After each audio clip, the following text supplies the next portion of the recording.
think I'm recording. Hang on. Yeah, I see the. Okay. So Ariel, I'm going to turn this over to you. Again, I thank you so much for doing this, especially early on a Monday morning. Of course. And No problem. it's all yours. All righty. Well, thank you guys for coming on. So I'm just going to kind of go through, I'm going to explain the foreclosure process with HUD homes, bank-owned homes in general. And then from there, I really want everyone to bring any sort of questions that they have, that maybe they've had a client reach out to them, ask them questions, anything that they really hear a lot that they need help with, because that's the biggest thing with these foreclosures or bank-owned properties is there's always something that comes up. So I would like to also maybe end it with some sort of discussion at the end. So I hope you all have questions. So just to start off a little background for me, I first started working for M&T Bank many years ago, and at M&T Bank, I was part of their real estate owned, bank owned department, and I was an asset manager. So anytime a property would get foreclosed on and the bank bought it at the foreclosure auction, it would be assigned to me, and I would manage the asset from beginning to end when it's sold to a new person. I would hire an agent to sell the property for us since I wasn't licensed at the time.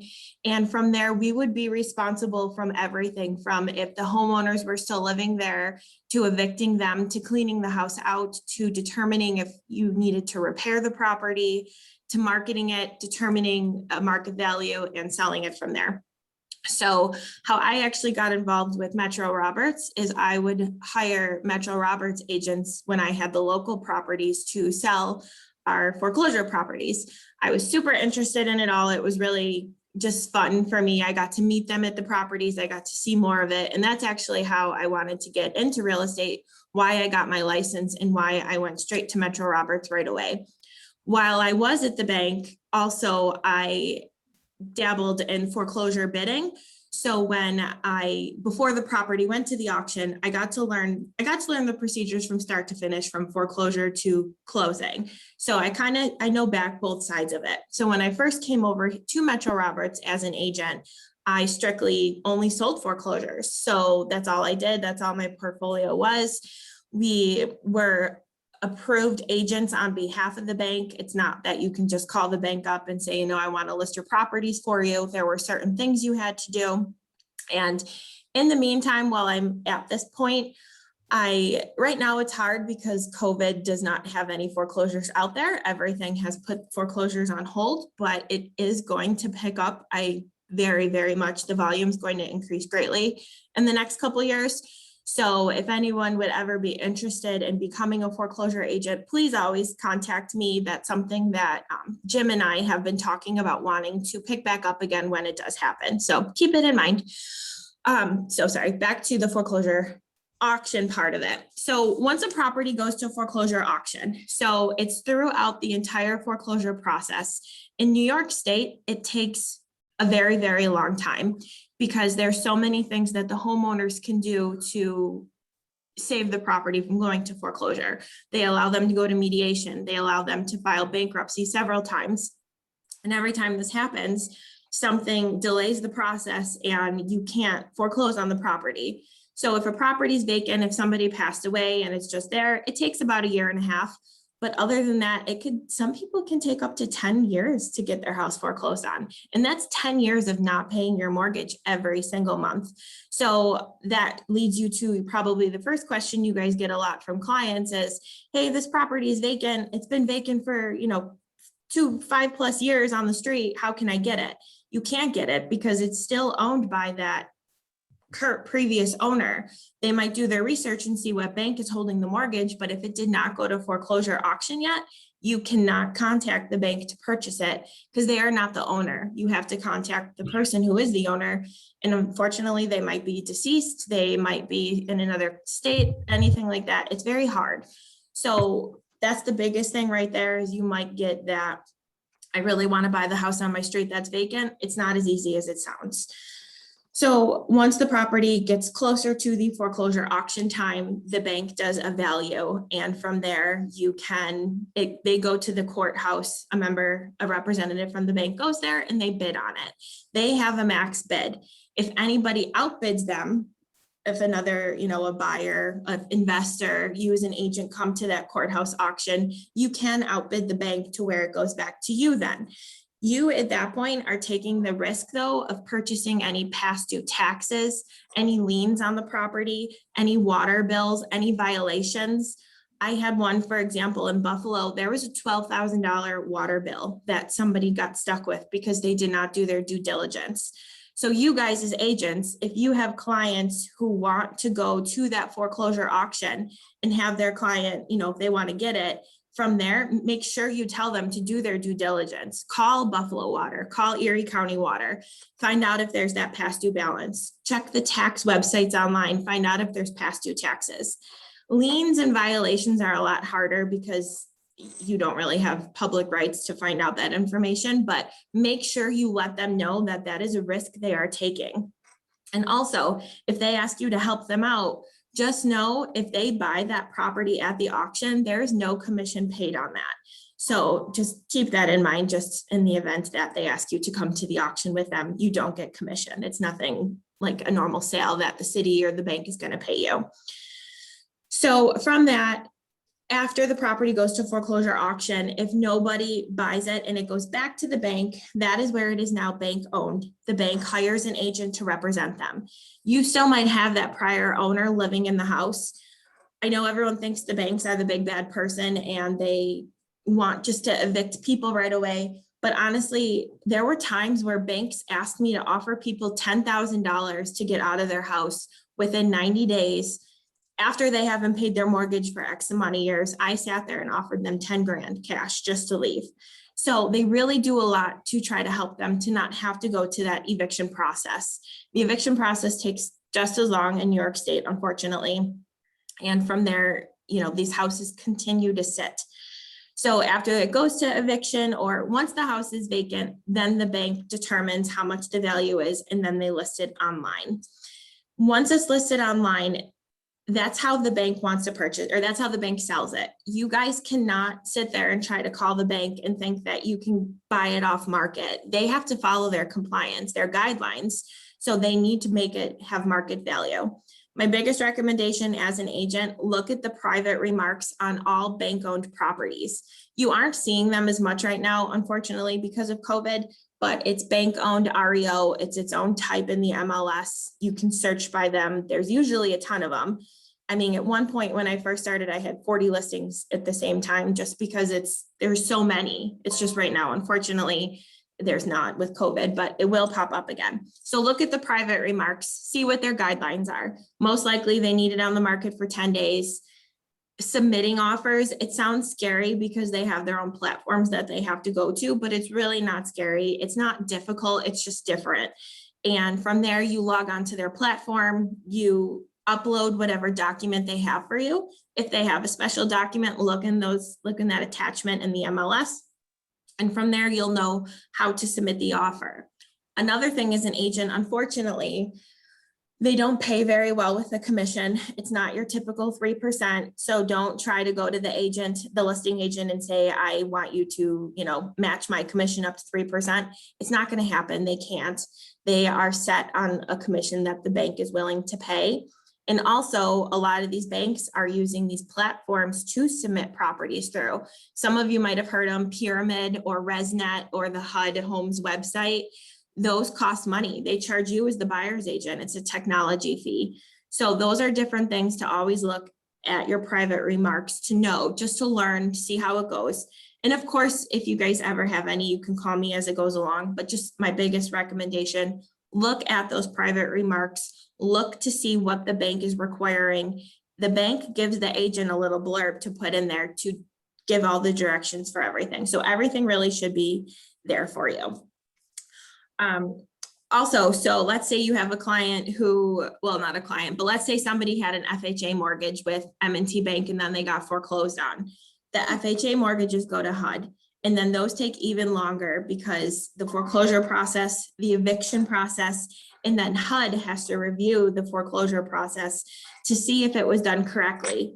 If it was not done correctly, HUD makes the bank purchase the property back, and HUD will not sell it then. And it just takes And this could just be a simple error that the bank might have missed during the foreclosure process. Maybe they didn't serve somebody in time. Maybe a document wasn't done correctly. If that's the case, you will see these HUD houses sitting vacant with grass forever 12 inches high, violations posted all over. And that could be there for many, many years. I actually have one on my street right now. We're going on, I think it's been vacant since 2013. So we're almost at 7 or 8 years now of it just being vacant because it's a HUD home and HUD is making the bank purchase it back. So regardless if it's a HUD home or a normal bank, for you guys, look at the remarks. That's the biggest way to find out how to help your client, how to submit the offer for them, and how to work their portal. So Erica's might have already sent you, or she will be sending you guys a document that kind of just talks about like the different HUD homes with the website. Use that if you ever, HUD's website is a little more difficult than other banks, not difficult, just different, I'm sorry. So use that as a guide if you ever need to submit an offer for a client on a HUD home. I promise they will be showing up once our moratorium gets released and people can start getting foreclosed on again. You will have a lot of them. They will be out there. And those are the those are the really good deals that your clients are going to want. So with that, you would submit the offer using use that document, keep it handy for you because you'll see exactly what you have to put. There's a NAID number that all that information is in there for you. And it's also on My Hub. So if you guys ever needed it, there's so many places where you can find it. And you'll actually submit an offer for HUD as Jim. So it's Jim's name because only the broker can submit the offer.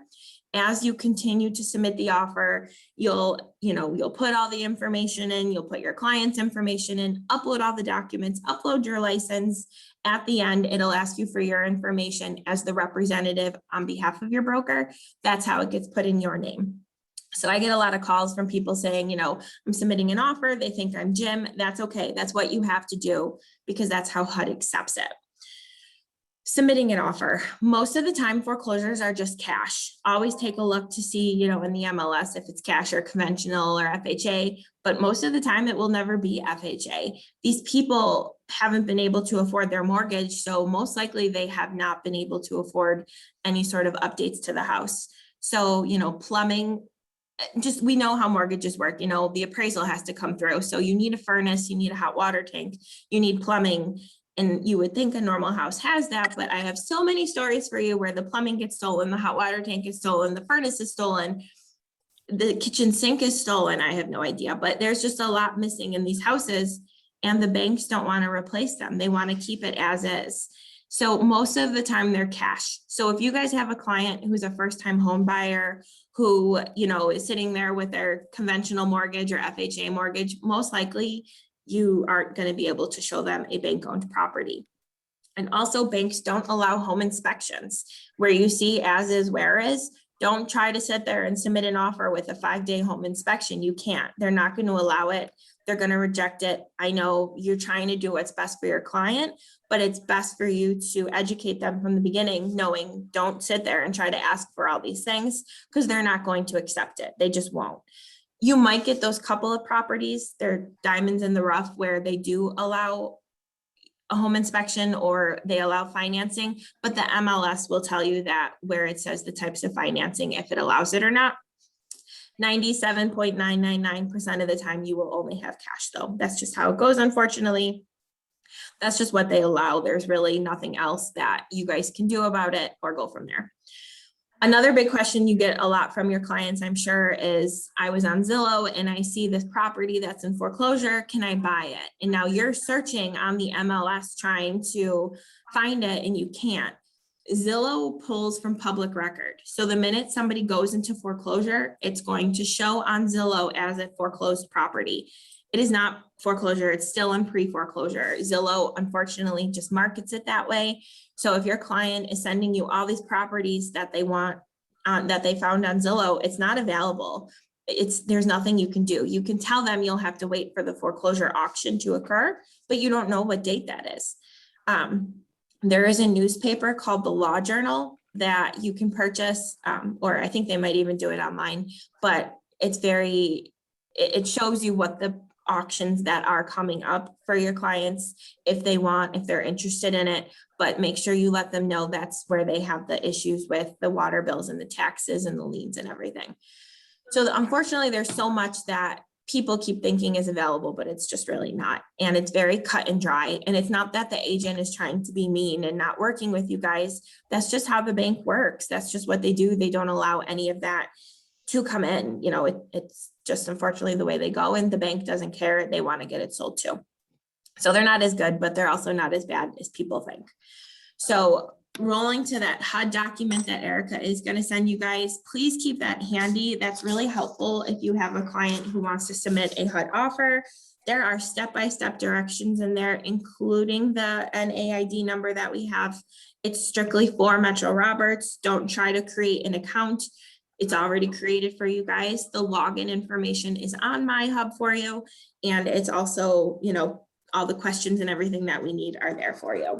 So save that, go through that. I'm just looking for one part.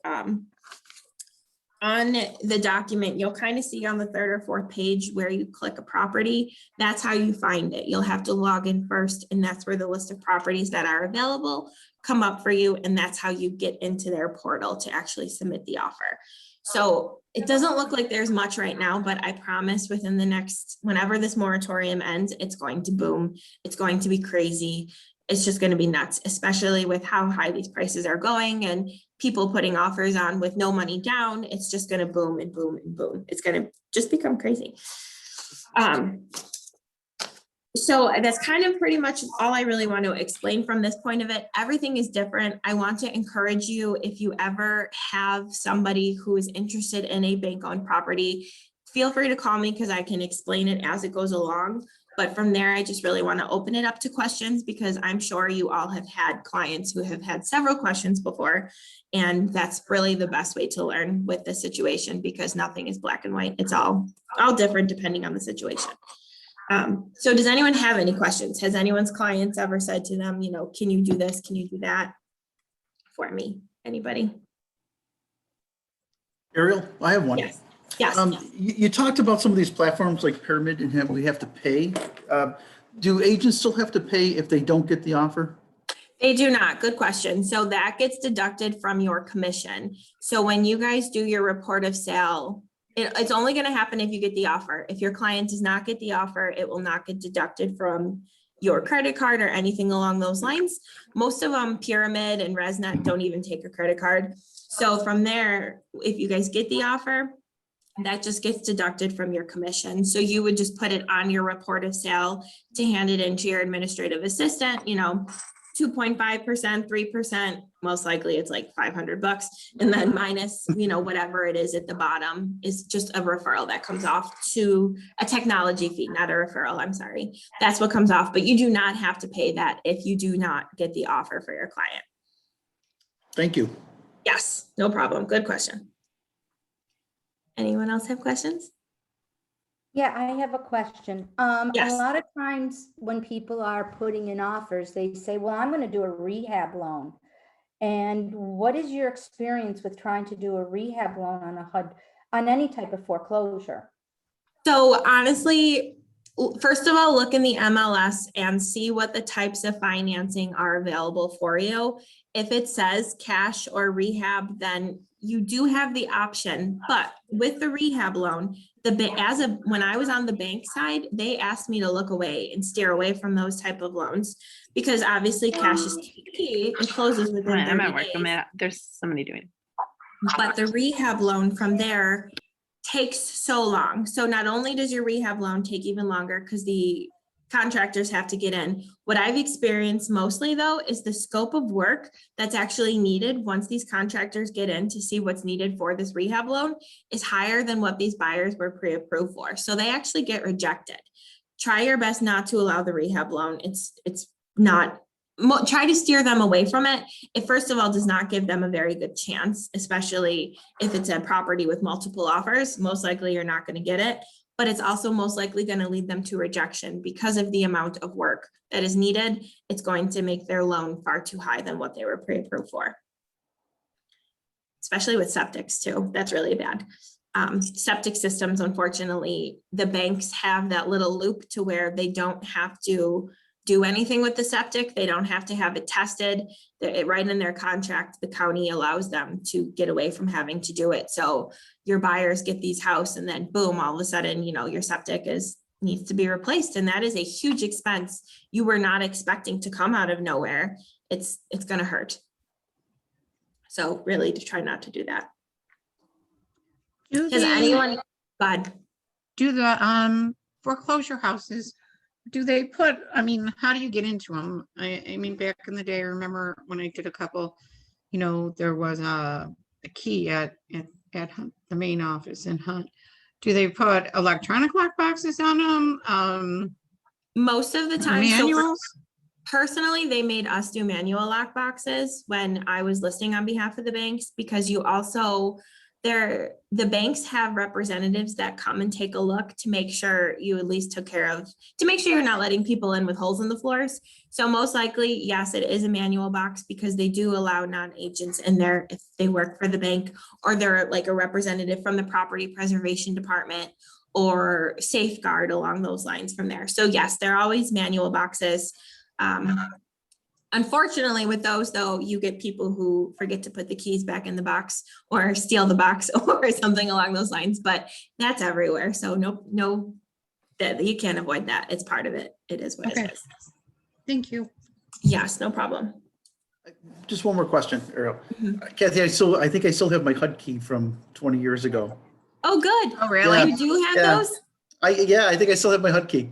So it's really funny because there's like these certain amount of keys and they have these codes on them that only are allowed to be put on these foreclosures. So if you have a HUD key or a set of HUD keys, you secretly can get into every foreclosure. I never told you that. I have no idea how to, but if you have the set of keys, which I do, you can get into these houses and no one needs to know, but you know, Back if in the they're day. listed on the market, you shouldn't be breaking in anyways. Hi, Neil and Ariel, it's Ruth. I still have mine too. Oh, Yeah. good. Yeah. Funny. I took it out of the office one day. So, Ariel, I know with the HUD, Do I have a set of keys? oh yeah, for sure. Keep them. With the HUD house, once it hits the market, it is open for X amount of days before bidding, and then it's only open to bidding for owner occupants, correct? Correct. then- So a lot of banks are going that route. Yes, Oh, are they? Okay. they are, because now they actually get funding on the side if you try to build the neighborhood versus just make the investors come in and flipping it. So that you'll see in the private remarks where it's owner occupied. You'll see something, Wells Fargo was really big with it too. And M&T started to, if M&T had a Sunny Mae portfolio, you'll see in the private remarks where it says, you know, listed May 15th, owner occupied from May 20th to May 31st, and all open to all investors June 1st going forward. So yes, owner occupieds are always get the first go if you see that in the private remarks, yes.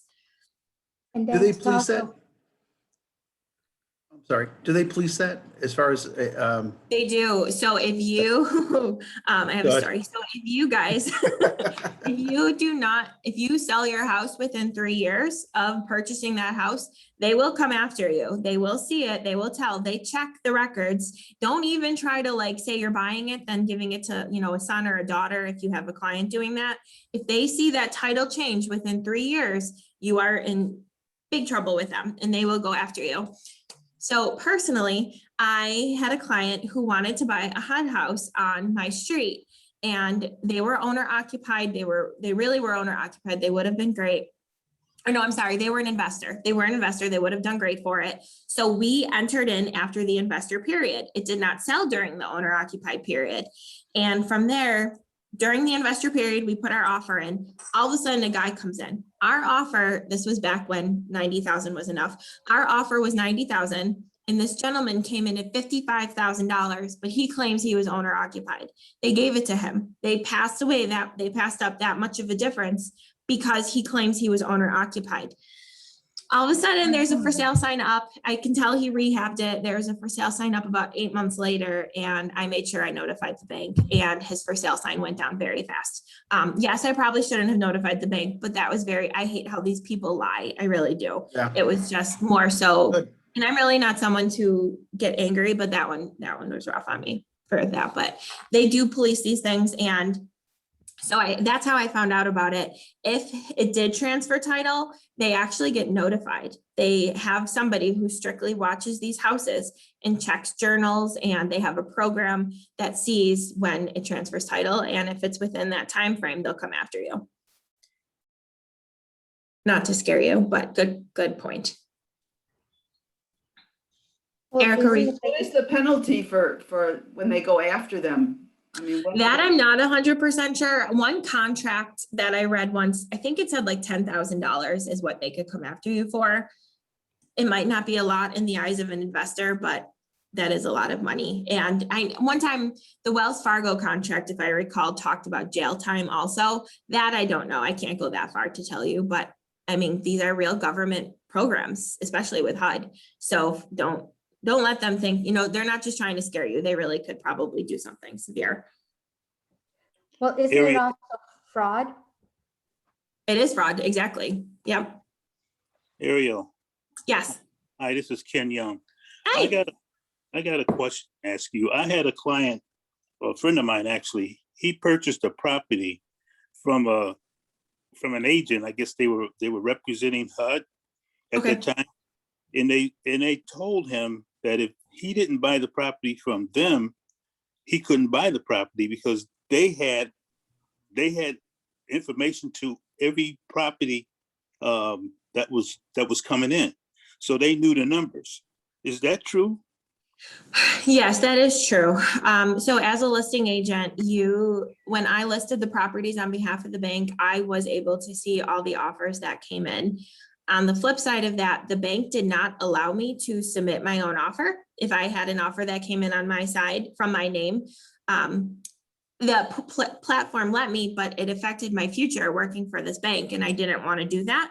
So unfortunately, Ken, in your case, they did get him probably, that's what they tried to do, so they could get both sides of the deal, so they could get more money. And most likely that listing agent had another agent they teamed up with to put your client's offer in their name to make them look like it wasn't as planned as it really was. So it doesn't mean they have to, there's no, you have to do it. They were just doing it to get both sides. Gotcha. But yes, as listing agents for the banks, you can see the offers that come in. Okay. They were trying to get rid of that at the end. So I pulled out in beginning of 2019, and towards the end, some of the banks were trying to get rid of it to where the listing agents only saw it once the offer was accepted. But then 2020, everything just got put on hold. So I don't know where that went from there, but that is very unfortunate. And I actually had some agents that threw their clients at me to say, look, I really want my client to get this house. Can you put the offer in for them? I'm like, no, I'm not going to do it. But they thought I would do that because I wanted to get both sides. And that's just sad that they feel like that has to happen. I got a personal story. I bid on a property years ago, and the property was listed at 80,000. It came in at. I put a bid in at 40,000. Down after it sat there for maybe a month. So I put in for 40,000. They rejected my bid. The property sat there for over a year. They finally sold the property for like 20-something thousand, which made no sense to me. I mean, but they don't do that anymore because people are overbid now anyway. But Yep. It's just a story that I had. Where did you put the bid? Was it through was it in a foreclosure auction, or was it bank owned by that time? It was foreclosure. HUD. It was HUD. Oh, it was HUD. Yeah, they would touch the Wow. bid. And that's the worst part too. And that's a good point to bring up. Once a property gets listed, if you're on there, if you see a property now on the market for 30 days, you guys are like, oh, I can negotiate. No, they're not budging. It might be in their best interest to accept that offer. Like Ken just said, it was on the market for several days. This would have been great. It would have been good to go. Well, no, every 30 days, they are stuck at that price. After that 30-day mark, they're allowed to go down a little bit. I think most of the banks gave me like a $4,000 reduction window I could do. And after I reduced it, if somebody came in even less than that, they're like, no, we're not touching it. We want what we have for. They do not negotiate back and forth. And then in Ken's case, just now, then they ended up getting 20,000 less. And most likely that will happen because you'll lose these buyers, but they don't care. That doesn't bother them. I don't know why, because on our side of it, we're trying to save them from having to pay the taxes, having them to maintain the property. You just want to get it to your client to close, but the banks don't care, unfortunately. They follow what they follow and they aren't smart. I don't even think half these people really know how much houses are worth. In the beginning, when I worked at the bank, they gave me Florida. I had no idea what Florida was worth at that time. It was just crazy to me. And they put me in charge of accepting offers on these properties. And it was really sad that this is how those type of things work. And I only have the assistance of a real estate agent. And that's just, unfortunately, the banks want that number and that's it. So I try to have you guys not hate the banks, but at the same time, they're not as good as you think they are either. It's a little bit of both. Does anyone have anything else? Has anyone ever had a client who was interested in one? Did you guys ever get one? Did you ever put an offer in that was rejected? I know a lot of you haven't probably had the chance because they've all been shut down. I had one years and years ago. Was a friend of mine, and it's short sale, and it just made no sense. Oh, short sale. We got a contract, and there was also a home equity loan. And Wells Fargo was being so greedy, and we were like $2,000 short of what it was listed for, but they only wanted to give M&T a very small portion. So the two banks were arguing back and forth. Ended up that we took it off the market. It sat in the market for a year. They shut all the utilities off. The basement filled up with water all the way up to the top, almost to the top floor. And the property was just crap them. And they got about 15 for it through an investor. And they could have made, you know what I mean? I don't understand it. I don't understand their thought process. And that's just back to you. You just are dealing with somebody sitting behind a desk who doesn't care. That's the thing. They don't care about the property itself, which, like you just said, now you sat there and they should have had that expense to pump the basement out, which they didn't. But you just watched this house get taken away because they couldn't sit there and stop there in between fighting with each other.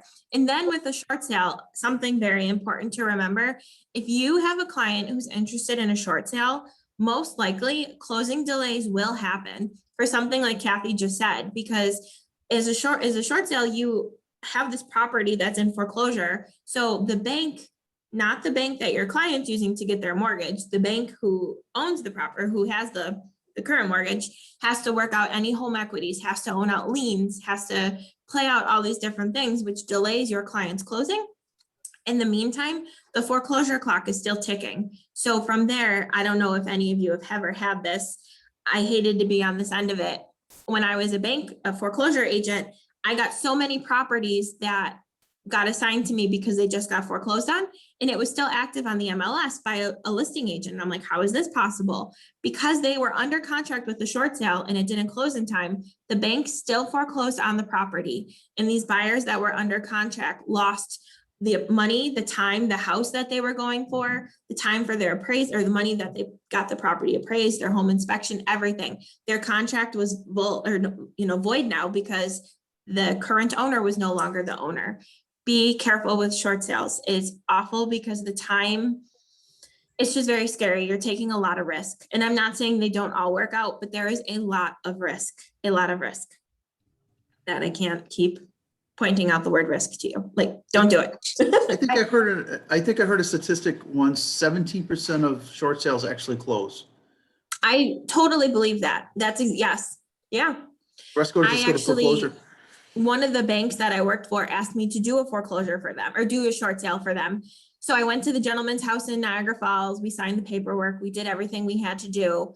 We had it under contract. We were good to go. The house was, we took care of everything.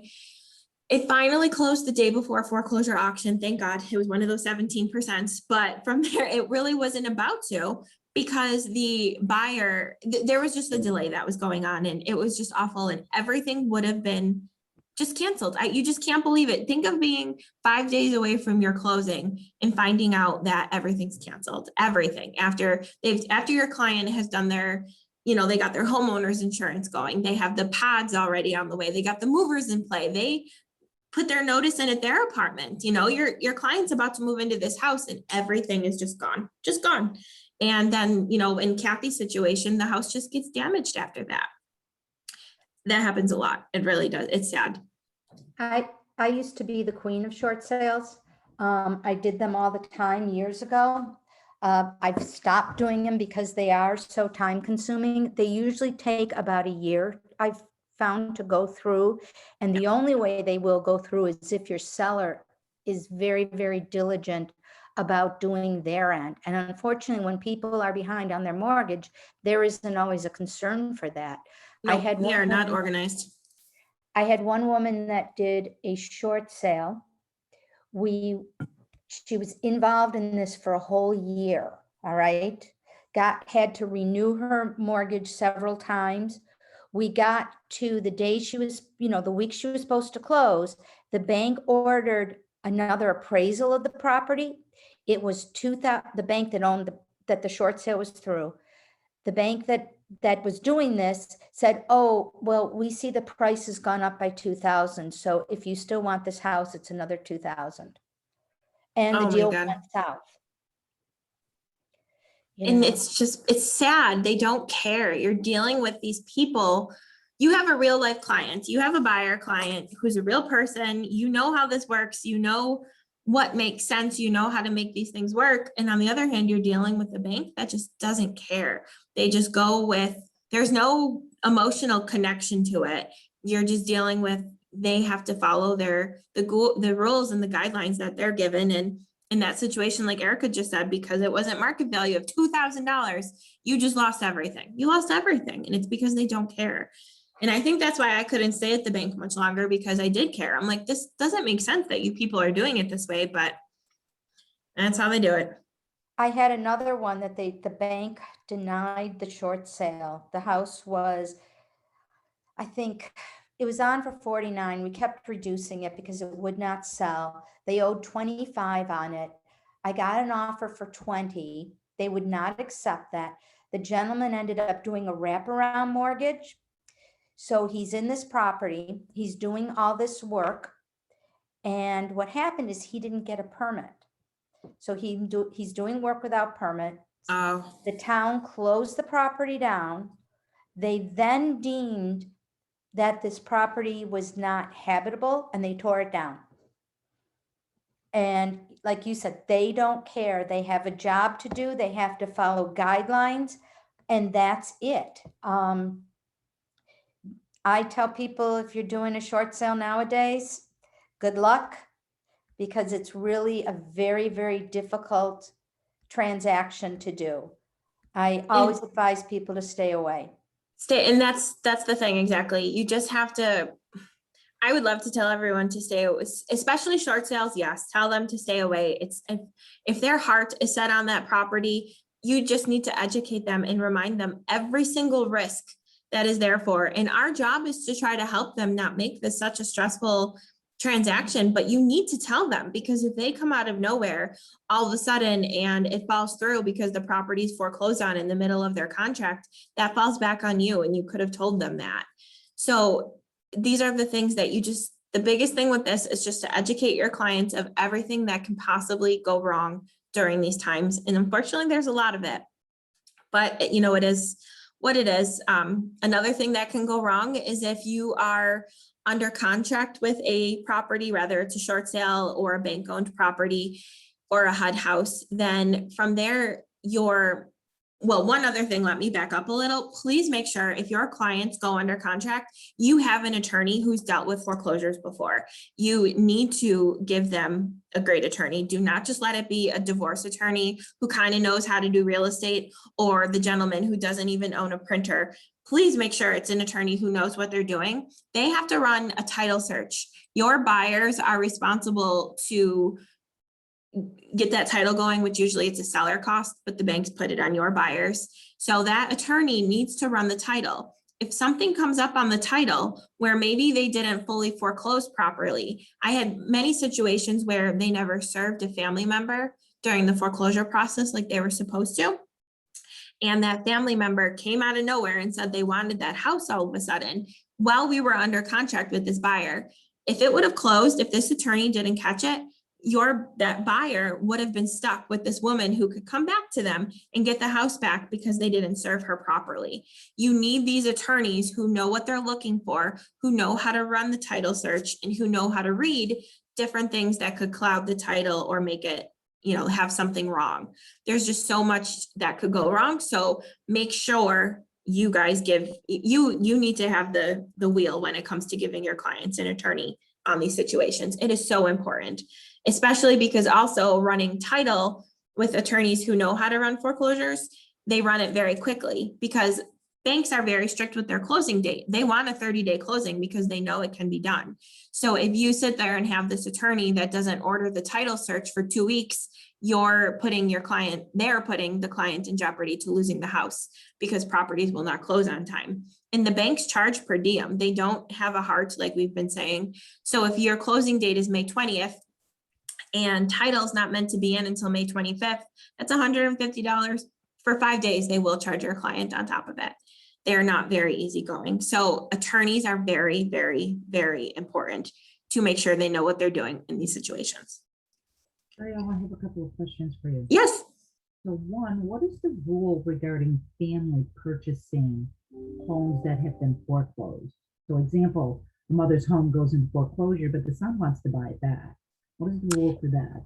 From there, if you have that situation, contact the listing agent and the listing agent will be able to notify the bank and find out for sure.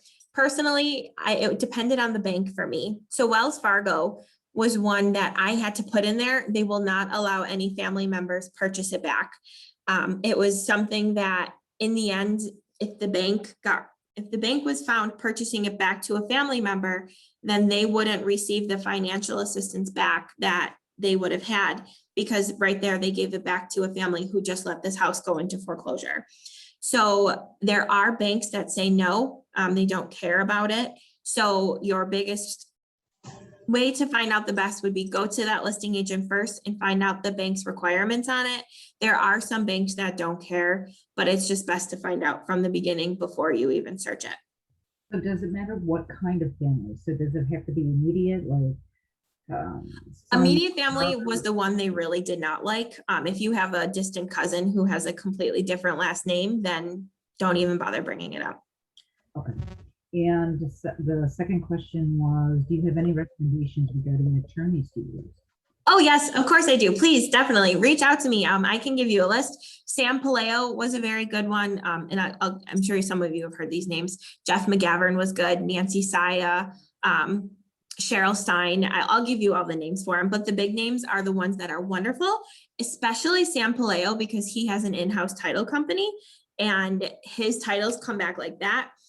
Jeff McGavern he also does bankruptcies and foreclosures on his side in his firm. So he knows how to read titles very well. So I will send you a list of some definite recommendations, but those are the big ones that I highly recommend.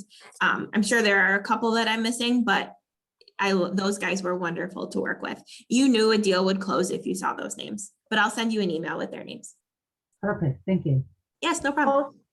Also, I think it's very important to note that if your buyer is purchasing a foreclosure, that they are the ones that are going to be paying for the search and survey. I know you touched on that briefly, but please be aware of that because that is an additional cost. And it's in the private, that's why I keep saying, read those private remarks. There's a blurb in there that says buyer is responsible for title search, transfer tax, and the survey.